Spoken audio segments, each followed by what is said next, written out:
I started drinking kind of early.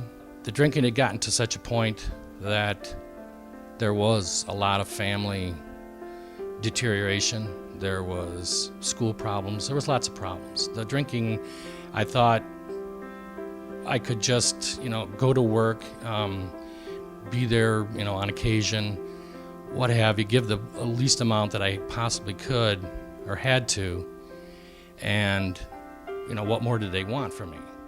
When you're living in an alcoholic marriage, everything seems so out of control, and I kept trying to control everything. Nothing else, with the drinking, nothing else was going to survive for any length of time. It was the drinking, and that was the one thing I was always clinging to because it was consuming me.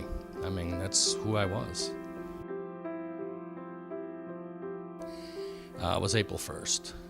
1990. And my dad came over and got me out of bed. He was going to keep me, it was his job to keep me from drinking until the intervention came.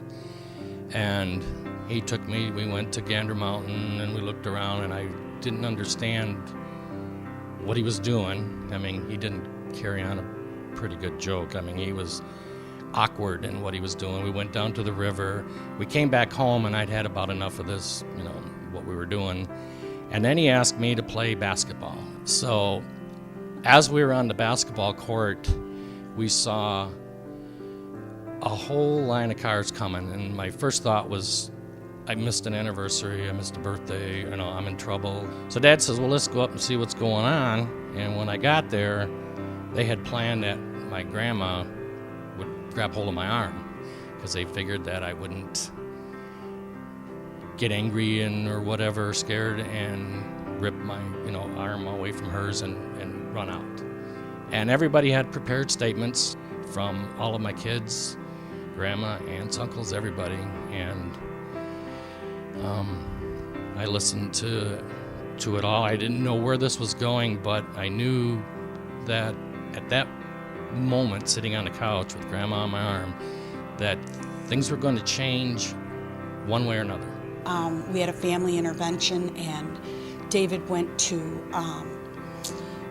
detox and to a treatment center, and I had to, I called my sponsor, and she said, you need to have faith.